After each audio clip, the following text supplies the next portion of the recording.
Shalom, salam berkat dari kami untuk pendengar sekalian. Saat ini pendengar akan diberkati dengan program Hari Ini Harinya Tuhan bagian yang ke-8. Sebuah program rohani tentang doktrin Alkitab yang menolong kita untuk semakin tertanam dalam kebenaran firman dan bertumbuh dalam kemuliaan. Bersama hambanya, Pendeta Gilbert Lumendo, STH. Banyak orang merasa doktrin Alkitab sebagai sesuatu yang membingungkan. Tetapi tahukah saudara bahwa doktrin Alkitab intinya adalah memahami Alkitab dengan benar, dengan pemahaman yang sistematis, sehingga kita terus dapat tertanam di dalam kebenaran firman, sehingga kita terus bertumbuh di dalam kemuliaan Allah. Buka hati saudara sekalian untuk menerima berkat-berkat firman-Nya hari ini. Setelah kita diselamatkan, kita bukan hanya sekedar memeluk sebuah agama yang bernama Kristen, tetapi setelah kita diselamatkan, kata Alkitab, kita menjadi warga kerajaan sorga. Nah, sebagai warga sorga, kita ditempatkan di muka bumi ini oleh Tuhan untuk menjadi terang. Sehingga di muka bumi ini kita sebetulnya adalah orang asing, kata Alkitab. Dan saudaraku yang kasih dalam Tuhan, mungkin kita nggak bisa mengerti dan berkata, maksudnya apa? Pendeta, ingat, Alkitab berkata ketika kamu dilahirkan kembali, manusia lama kamu mati, kamu telah turut disalibkan, namun bukan kamu lagi yang hidup, tapi Kristus yang hidup di dalam kamu. Berarti kita mengenakan manusia baru di dalam Kristus. Sehingga Alkitab berkata, apa yang buat dunia adalah keindahan, justru buat kita adalah sampah. Paulus bilang, apa yang dulu kuanggap kebanggaan, sekarang kuanggap sampah. Kenapa? Karena nggak menarik lagi bagiku. Karena pengenalan akan Kristus, justru hal-hal tentang Kristus, tentang kuasanya, tentang kasihnya, tentang anugerahnya, itu jauh lebih indah. Nah, tetapi persoalannya sebagai orang asing di muka bumi ini, karena Alkitab berkata, kita memang ada di dunia, tetapi kita bukan berasal dari dunia ini. Nah, itu berarti sebagai orang asing kita ditempatkan di muka bumi ini, kadangkala kita menghadapi masa-masa yang sukar. Kenapa? Karena kita sudah mengenakan manusia baru, sehingga apa yang dunia anggap itu indah, apa yang dunia anggap itu menyenangkan, buat kita justru itu sesuatu yang harus kita tinggalkan. Sehingga kita akhirnya mulai berkata, Tuhan, kok hidupku sekarang semenjak aku menjadi orang percaya, kadangkala gak bisa diterima oleh lingkunganku. Kok aku semenjak jadi orang percaya, kok kayaknya harus ngalamin masalah, ngalamin tekanan gitu. Karena sekarang saya mesti sabar, saya mesti tenang ngadepin segala perkara. Tapi akhirnya kita mengerti, karena sementara kita ada di muka bumi ini, kita harus mengabarkan Injil Kristus. Kita harus jadi terang yang menyala. Kita harus jadi garam dunia, sehingga lewat hidup kita orang dapat merasakan kasih anugerah dari Tuhan kita Yesus Kristus. Haleluya. Selamat datang dalam program kita Hari Ini Harinya Tuhan, sebuah program rohani yang kembali mengingatkan kepada kita betapa pentingnya kita menjadikan firman Tuhan sebagai dasar keseharian hidup kita. Karena selama kita menjadikan firman Tuhan sebagai dasar keseharian hidup kita, langkah-langkah ke depan kita penuh dengan kepastian, kemenangan, berkat, mujizat, dan perkara-perkara yang besar. Haleluya. Dan dalam program ini kita sedang membahas tentang keberadaan kita sebagai orang asing di dunia ini. Karena memang seperti sudah saya katakan tadi, ketika kita sudah diselamatkan, maka kita mengenakan kewargaan ganda. Di satu sisi kita memang masih ada di dunia, tetapi kita menjadi warga kerajaan sorga. Makanya Alkitab berkata, satu orang bertobat, seluruh isi sorga bertempik sorak. Kenapa? Itu upacara penyambutan bahwa kita adalah warga kerajaan sorga. Makanya Alkitab berkata apa? Malaikatnya diperintahkannya untuk berkemah di sekeliling orang yang takut akan dia. Berarti waktu kita sudah takut akan Tuhan, maka kita mendapat pengawalan dari sorga. Kenapa? Karena kita adalah warga sorga. Haleluya. Nah, saudara gue yang kekasih dalam Tuhan, dalam program ini pembahasan tentang orang asing di dunia, bahwa kita adalah warga sorga. Kita sama-sama lihat dari ayat yang ke-17 sampai ayat yang ke-24 dari Mazmur 119. Mazmur 119 ayat yang ke-17 sampai ayatnya yang ke-24. Dikatakan demikian firman Tuhan. Lakukanlah kebajikan kepada hamba-Mu ini supaya aku hidup, dan aku hendak berpegang pada firman-Mu. Singkatkanlah mataku supaya aku memandang keajaiban-keajaiban dari Tauratmu. Dari sini pemazmur sebetulnya sedang mau berkata bahwa seringkali yang aku lihat hanya masalah, seringkali yang kulihat hanya persoalan, seringkali yang kulihat hanya tekanan dalam hidupku. Karena itu singkapkan mataku supaya aku memandang keajaiban-keajaiban Tauratmu. Berarti orang-orang yang dengar firman Tuhan, orang-orang yang hidup dalam firman, orang-orang yang mempelajari firman dengan sungguh-sungguh, matanya akan terbuka dan akan melihat segala keajaiban-keajaiban Tuhan. Haleluya. Ayat yang ke-19 pemazmur berkata, aku ini orang asing di dunia, janganlah sembunyikan perintah-perintahmu terhadap aku. Hancur jiwaku karena rindu kepada hukum-hukummu setiap waktu. Engkau menghardik orang-orang yang kurang ajar, terkutuklah orang-orang yang menyimpang dari perintah-perintahmu.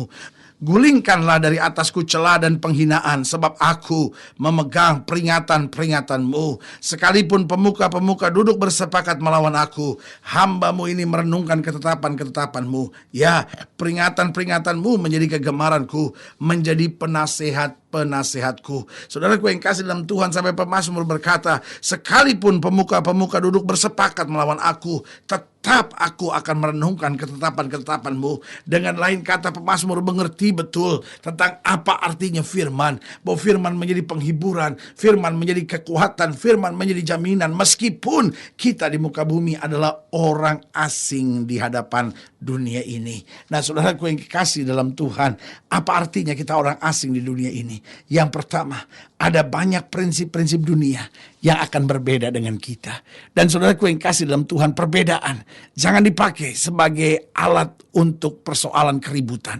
Memang kita berbeda, tapi saudaraku yang kasih dalam Tuhan, ada kasih Kristus yang tetap ada dalam hati kita sehingga kita tidak menghakimi. Memang kita berbeda, tetapi kita tetap harus memegang prinsip yang teguh. Memegang prinsip yang teguh bukan harus dengan keributan. Memegang prinsip yang teguh bukan harus dengan makian dan kekasaran, tetapi memegang prinsip yang teguh tetap harus dengan cara yang berhikmat, tetap dengan hati yang penuh kasih, tetap tidak merendahkan orang lain. Prinsip kita berbeda. Apa yang orang dunia anggap halal, kadang-kala buat kita itu tidak betul.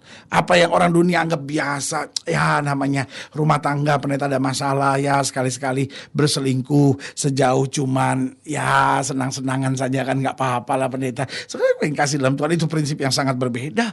Karena Alkitab ajarkan kita sebuah hidup yang berbeda, hidup yang kudus, hidup yang suci, hidup yang benar, hidup yang berkenan kepada Allah. Ya ini kan pendeta, ini kan cuman ya ketemu-ketemulah sama bekas pacar, ya romantis-romantis sedikit lah, habis ya jenuh lah sama suami pendeta. Saudaraku yang kasih dalam Tuhan, orang dunia bisa berbuat begitu, tapi prinsip kita berbeda, ya kan? Orang dunia ya namanya orang usaha ya pendeta, ya nipu-nipu sedikit-sedikit ya, tapi kan ya namanya gimana sih, hidup kan ya berat gitu ya. Saudaraku yang kasih dalam Tuhan, itu cara-cara dunia. Orang benar punya prinsip yang berbeda. Orang benar pegang firman Tuhan, tetapi dalam prinsip yang berbeda dengan temannya, dengan rekannya. Dia gak usah menghakimi, dia juga gak usah kasar lalu bilang, oh berdosa kamu semua. Enggak. Yang penting dia pegang prinsip yang berbeda itu, dia tidak kompromi terhadap dosa, dan dengan sikap yang benar itu orang melihat perbuatan yang baik dan memuliakan Bapa yang di sorga. Jadi sebagai orang asing, yang pertama, ada banyak kita yang memiliki prinsip yang berbeda dengan dunia ini.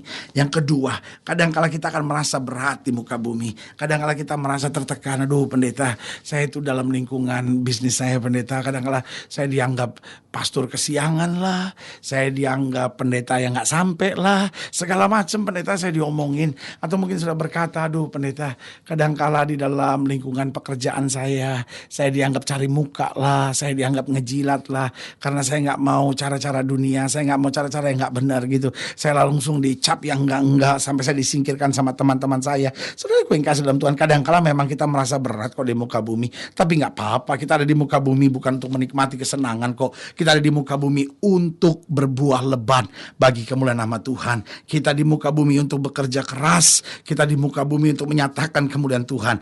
Harinya akan tiba, kita beristirahat. Ketika kita memandang Kristus muka dengan muka, Dia tersenyum kepada kita dan berkata, mari masuk, hai hambaku yang baik dan setia. Haleluya. Jadi ingat, ada banyak prinsip yang berbeda. Yang kedua, kadang-kala kita merasa berat, tertekan di muka bumi, tapi jalan terus. Roh di dalam kita lebih besar dari roh yang dalam dunia ini. Yang ketiga, pandangan kita tetap harus memandang jauh ke depan. Jangan untuk hanya sekedar menikmati hari ini. Yang penting hari ini saya senang. Orang dunia kan pandangannya begitu. Yang penting hari ini saya senang.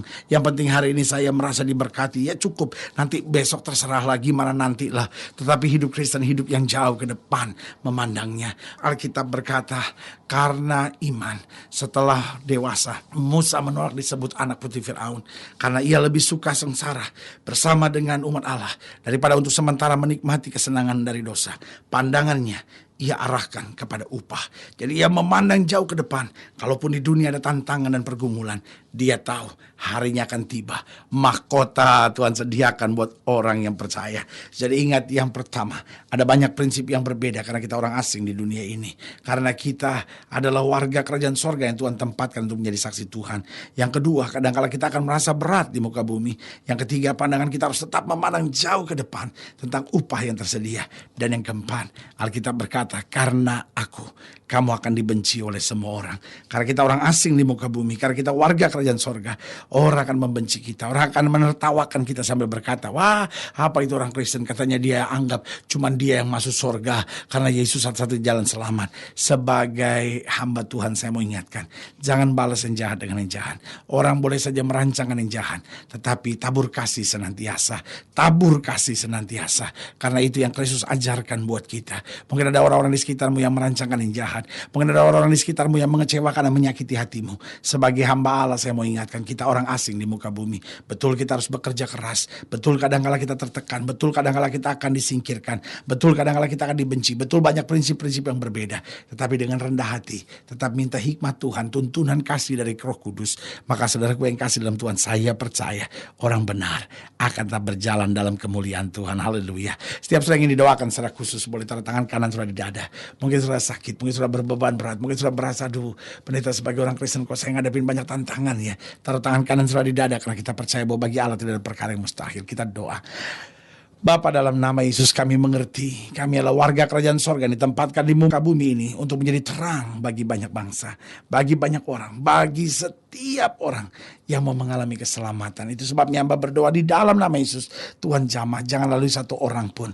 Meskipun kami kadang-kadang menghadapi prinsip-prinsip yang berbeda, kami menghadapi tekanan-tekanan berat, bahkan kami kadang-kala melewati masa-masa di mana orang merancangkan yang buruk buat hidup kami. Tapi hamba berdoa di dalam nama Yesus, sehingga kekuatan anugerah kasih Kristus senantiasa menguatkan kami. Hamba berdoa buat yang sakit, Tuhan jamah di dalam nama Yesus. Yang lemah, yang berbeban berat, yang membutuhkan mujizat, hamba doakan di dalam nama Yesus. Bahkan rumah-rumah tangga biar dipulihkan, orang-orang muda diberkati di dalam nama Yesus. Sehingga hari ini bagi kami adalah hari mujizat, hari kemenangan, hari di mana kami akan mengalami berkat-berkat yang luar biasa. Di dalam nama Yesus kami berdoa, haleluya. Amin. Saudara yang kasih dalam Tuhan, kita sudah berdoa. Ingat, Allah tidak pernah lalai menepati janjinya. Inilah saatnya buat kita untuk bangkit, bersemangat, bersuka cita dalam menghadapi segala perkara. Karena kita tahu Yesus hidup, Yesus berkuasa, Yesus menang, dan Yesus tidak pernah mengecewakan kita. Doa saya menyertai saudara sampai berjumpa pada program berikut. Dan jangan lupa, jadikan hari ini harinya Tuhan. Haleluya.